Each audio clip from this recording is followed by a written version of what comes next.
Some of these trees that you can see here are over 120 years old.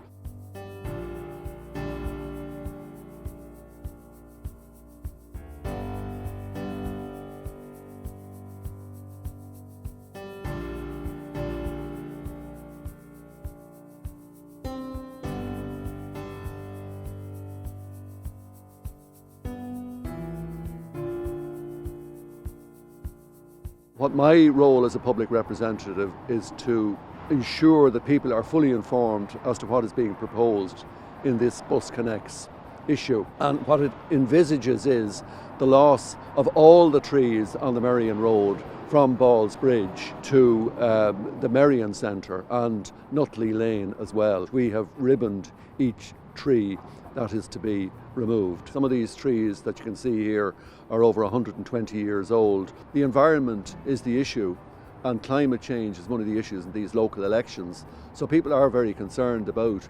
They know the beneficial effects of trees on the environment and the loss of such trees. There's an impetus there for support for the retention of the trees, and that's not just coming from people living in the area, it's coming from right across.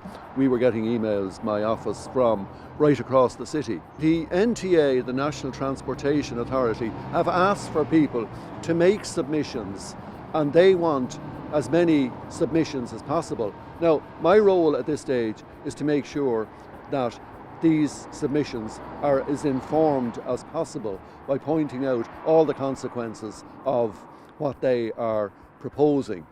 And I will await then the response from the NTA. Maybe they're prepared to modify the proposals, maybe they want to make some changes. The next stage of it will involve an environmental impact assessment, and that will be key. I would encourage people now to come along on Sunday, 3 o'clock, Merrion Centre, and make their presence felt.